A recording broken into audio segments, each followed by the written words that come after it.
Chapter 3. After this Jesus and his disciples went to the land of Judea, and while there he taught, dined and worshipped with, and baptized them. John the Baptist was also baptizing north of there in Aenon, near to Salim, where the water was plentiful at that time of year. Crowds continued to go to John, and this occurred before he was imprisoned. A controversy arose between traditionalist Jews and John's followers about authority to baptize. The traditionalists hoped to have John denounce Jesus' baptizing. They went to John, hoping to turn his answer against Jesus. They asked John, "The man you baptized beyond Jordan now is also baptizing and drawing away people to follow him, but he has not been given authority by us or by you." John answered and said, "Authority comes from heaven, to both him and to me. I told you I am not the Messiah, but I have been sent to prepare the way for the Messiah. I am only like a guest at another man's wedding, and not the groom. But I rejoice to be in the groom's company." Jesus is the groom.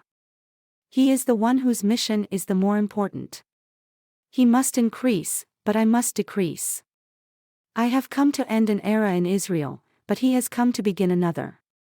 He descended from heaven to serve here, and all of us need to acknowledge him. I not only refuse to deny his authority, I confirm it.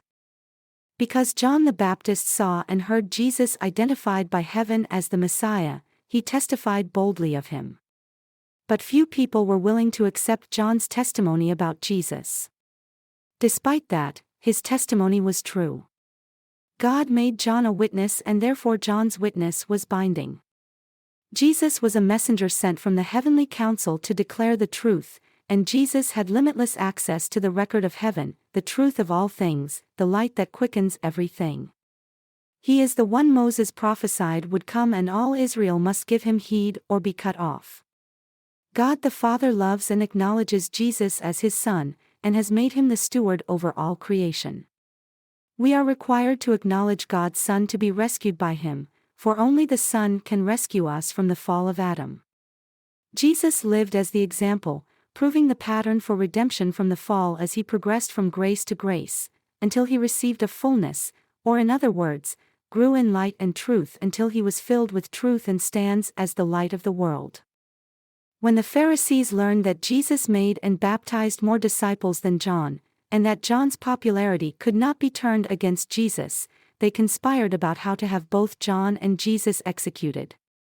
Some of the Pharisees thought John might be a prophet, but none of them believed on Jesus, whom they rejected and did not respect.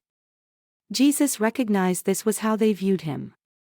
Unlike John the Baptist, Jesus baptized only a few people, instead preferring that his followers perform the rite and learn to minister.